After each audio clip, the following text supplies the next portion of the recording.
আপনার মূল্যায়ন কি ডক্টর ইউনূসের নেতৃত্বাধীন অন্তর্বর্তীকালীন সরকারের এই ১০০ দিন? আমার কাছে যেটা মনে হয় যে ১০০ দিন একটি সরকারের জন্য আসলেই খুব অল্প সময়। গত ১০০ দিনের দেশের থেকে একটি টাকাও পাচার হয় নাই। আপনার সবচেয়ে বড় ইতিবাচক হচ্ছে এই ১০০ দিনে একটি গুমের ঘটনা ঘটেনি। যারা দেশকে ধ্বংসের দ্বার প্রান্তে নিয়ে তারা উন্নয়নের পতাকা উড়াচ্ছিল, সেই লোকগুলিকে তারা আইনের আওতায় আনার চেষ্টা করছে। এই সরকারের সবচেয়ে ইতিবাচক দিক হচ্ছে যে বিচারহীনতার সংস্কৃতি থেকে আমরা বিচারের করার বা একটা লোক সঠিক বিচার পাবে সেই দিকে ধাবিত হচ্ছে। শুরুতেই ব্যারিস্টার পারভেজ আহমেদ, আপনার মন্তব্য দিয়ে শুরু করতে চাই। আপনার মূল্যায়ন কি ডক্টর ইউনূসের নেতৃত্বাধীন অন্তর্বর্তীকালীন সরকারের এই ১০০ দিন? যদিও ১৬ই নভেম্বর এটি পার হয়েছে। আপনি যে প্রশ্নটি করেছেন এটা খুব আসলে লার্জ স্কেলে একটি প্রশ্ন, যে ১০০ দিনের ডক্টর ইউনূস সরকার কেমন গেল বা আমরা কিভাবে তাকে মূল্যায়িত করব। আমার কাছে যেটা মনে হয় যে ১০০ দিন একটি সরকারের জন্য আসলেই খুব অল্প সময়। কারণ এমন একটি সরকার এখানে আজকে আমাদের দেশে আছে, ইতিপূর্বে এরকম কোন সরকারের ইতিহাস কিন্তু আমরা দেখি না। এত জনরোষে পতিত হয়ে কোন সরকার দেশ ছাড়েনি যার বিকল্প হিসেবে তারা ক্ষমতাসীন হয়েছে। তো অটোমেটিকলি এত জঞ্জাল, এত স্তূপকারে আবর্জনা, এত অনিয়ম দেশের অর্থনীতির ব্যাপারে যেভাবে তারা ধ্বংস করে একেবারে যতটুকু করা যায় এলিমিনেট করা যায়, বিরোধী পক্ষের মানে কণ্ঠরোধ, মানে সবকিছু মিলিয়ে দেশকে একটা শ্বাসরুদ্ধকর পরিস্থিতিতে তারা ফেলে দিয়েছিলেন। তো সেখান থেকে উত্তরণের জন্য ডক্টর ইউনূস সাহেব এবং তার যে টিম মেম্বার যারা আছে তারা চেষ্টা করছেন। আমি তাদেরকে সাধুবাদ জানাই যে দেশের ক্রান্তি লগ্নে তারা দেশের জন্য তাদের সর্বোচ্চ কন্ট্রিবিউশন দেওয়ার চেষ্টা করছে।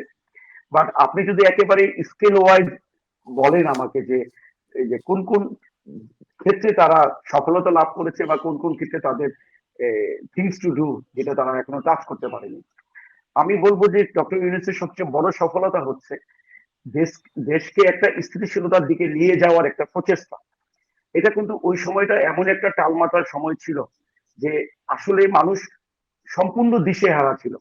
মানুষও কিন্তু বুঝতে পারছিল না যে কি হচ্ছে, কি হবে, কারা নেতৃত্বে আসবে, কারা কারা কিভাবে সেই টিমটা কেমন হবে, তারা আমরা হবে কিনা। সেই পরিস্থিতির কারণেই তো এই অন্তর্বর্তীকালীন সরকার এসেছে। আমার প্রশ্নটি ছিল, আপনি ইতিবাচক হলে কোন বিষয়গুলোকে মনে করছেন যে এই নতুন এই অন্তর্বর্তীকালীন সরকারের পদক্ষেপগুলো ইতিবাচক গত ১০০ দিনে? আচ্ছা, ইতিবাচকের দিকে সবচাইতে বড় ইতিবাচক দিকটা হচ্ছে যে দেশটা তারা সত্যিকার অর্থে যে লাইনচ্যুত হয়েছিল সেখান থেকে তারা লাইনে উঠাতে পেরেছে। এটা হচ্ছে প্রথম ১ নম্বর ইতিবাচক দিক আমি মনে করি, যে তারা অন্তত যে যেটা রোড ম্যাপ থাকে সেই রোড ম্যাপ মধ্যে তারা চলে আসতে পেরেছে। সেকেন্ডলি হচ্ছে যে তারা দেশকে একটি সরকার দিয়েছে, এটা কিন্তু কম ইতিবাচক দিক না। আপনি যেভাবে চিন্তা করেন যে সরকারবিহীন রাষ্ট্রকে তারা একটা সরকার দিয়েছে, জনগণ যেখানে হাজার পরিমাণ না শুধু মিলিয়ন ডলার কোশ্চেন নিয়ে জনগণ তাদেরকে ওয়াচ ডগের ভূমিকায় রেখেছে। কিন্তু তারা তাদের এখানে যেটা সবচেয়ে বড় ইতিবাচক দিক হচ্ছে গত ১০০ দিনের দেশের থেকে একটি টাকাও পাচার হয় নাই। আপনার সবচেয়ে বড় ইতিবাচক হচ্ছে এই ১০০ দিনে একটি গুমের ঘটনা ঘটেনি। সবচেয়ে ইতিবাচক দিন হচ্ছে যে ব্যাংকিং সেক্টরে যে অরাজকতা, যে মৎসব চলছিল সেটা তারা বন্ধ করতে কিছুটা হলে সক্ষম হয়েছে। সবচেয়ে ইতিবাচক দিক হচ্ছে যে যেই লোকগুলি আসামি, যারা দেশকে ধ্বংসের দ্বার প্রান্তে নিয়ে তারা উন্নয়নের পতাকা উড়াচ্ছিল, সেই লোকগুলিকে তারা আইনের আওতায় আনার চেষ্টা করছে, তাদেরকে প্রসিকিউশন করার চেষ্টা করছে। এই সরকারের সবচেয়ে ইতিবাচক দিক হচ্ছে যে বিচারহীনতার সংস্কৃতি থেকে আমরা বিচারের করার বা একটা লোক সঠিক বিচার পাবে সেই দিকে ধাবিত হচ্ছে।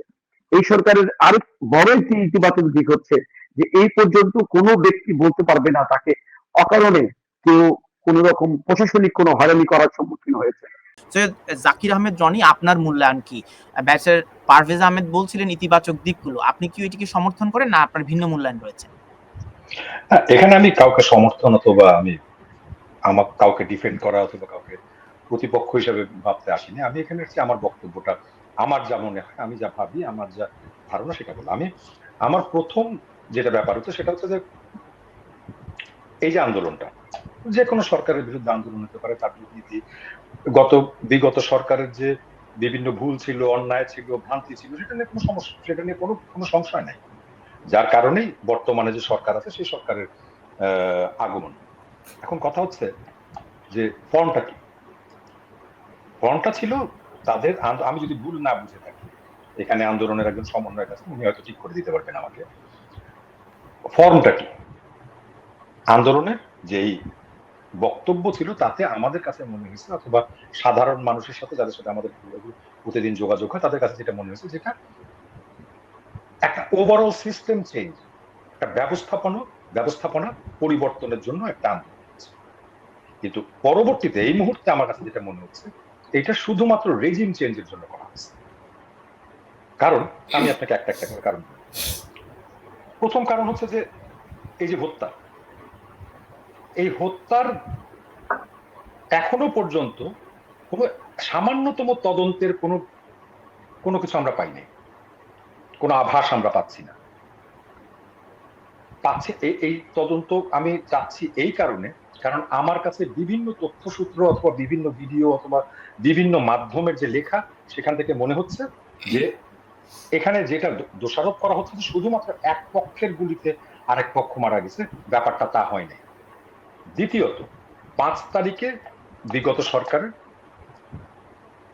পতনের পরে যেই পরিমাণ হত্যাযজ্ঞ হয়েছে, যেই পরিমাণ ধ্বংসযজ্ঞ হয়েছে, তার কত পার্সেন্ট আসলে অতীত সরকারের যারা সদস্য ছিল, যারা চুরি করছে অথবা যারা বিভিন্ন অপকর্মে যুক্ত ছিল, তাদের ব্যাপারে হয়েছে, কতখানি সাধারণ মানুষের সম্পদ নষ্ট হয়েছে, কতখানি সাধারণ মানুষ মারা গেছে, পুলিশ মারা গেছে, থানা জ্বালায় দেওয়া হচ্ছে, একজন গর্ভবতী পুলিশ মহিলা কনস্টেবলকে পুড়িয়ে মারা হচ্ছে, গুলি করে মারা হচ্ছে, প্রতিদিন লাশ পাওয়া যাচ্ছে।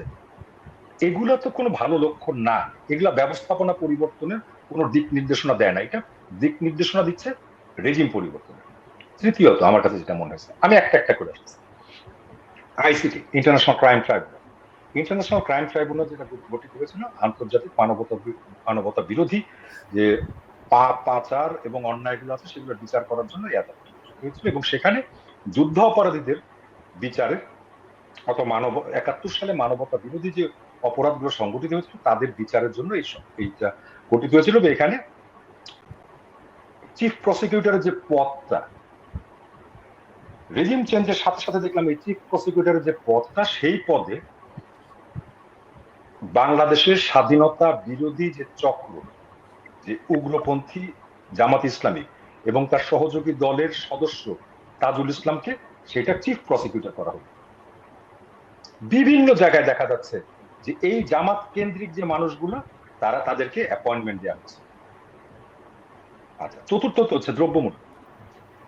আমরা শুনতাম গত সরকারের আমলে, আমরা শুনতাম যে দ্রব্যমূল্য বৃদ্ধির মূল কারণ হচ্ছে চাঁদাবাজি অথবা একটা ব্র্যাকেট তৈরি করে দ্রব্যমূল্য বৃদ্ধি করা যায়। বর্তমানে দ্রব্যমূল্যের তো একই অবস্থা। তাহলে সেই চাঁদাবাজি কি এখনো আছে, শুধু হাত বদল হলো? সেই ব্র্যাকেটটা কি এখনো কাজ করতেছে, শুধুমাত্র হাত বদল হলো? তার মানে যে রিজিমটা চেঞ্জ করার কথা ছিল, সেই রিজিমটাকে চেঞ্জ করা হয়েছে শুধুমাত্র অর্থনৈতিক প্রতিপত্তি এবং লাভের আশায়, চুরির আশায়। আচ্ছা, তারপরে যদি আমি বলি 71-এ যে আমাদের মুক্তিযুদ্ধকে যেভাবে প্রশ্নবিদ্ধ করা হচ্ছে, এখানে যাকে বলা হচ্ছে মাস্টার মাইন্ডার, উনি কি বললেন? উনি বললেন বাংলাদেশের মুক্তিযুদ্ধ যে সংগঠিত হয়েছিল, এতদিনের যে ন্যারেটিভ ছিল সেই ন্যারেটিভটা উনি চেঞ্জ করলেন, করতেই পারেন, ওনার ভিন্ন ন্যারেটিভ থাকতেই পারে। কিন্তু সেই ন্যারেটিভটা কি? সেই ন্যারেটিভটা হচ্ছে ওনার বক্তব্য অনুযায়ী, এই মাহফুজ সাহেবের বক্তব্য অনুযায়ী, সেই ন্যারেটিভটা হচ্ছে 71 সালে পূর্ব পাকিস্তান এবং পশ্চিম পাকিস্তানের মুসলমানদের মধ্যে এক ধরনের জনযুদ্ধ সংঘটিত হয়। এর কি কোনো ভিত্তি আছে? কিন্তু এই যে কথাটা উনি বললেন, এটার কিন্তু উনি ন্যারেটিভ দেন, এটা কোনো ন্যারেশন, কোনো ব্যাখ্যা, কোনো কিছু উনি দেন, এবং এটা গ্রহণযোগ্যতার মধ্যে পড়ে না। বঙ্গবন্ধুর ছবি সরিয়ে ফেলা হচ্ছে। বঙ্গবন্ধু তো একটা প্রতীক, মুক্তিযুদ্ধের প্রতীক, তাকে যেভাবে অবমাননা করা হচ্ছে, তার ভাস্কর্য ভেঙে ফেলা হচ্ছে, মানে এর থেকে জঘন্য কাজ আর কোনো দেশে কখনো হয়েছে বলে আমার মনে হয়নি।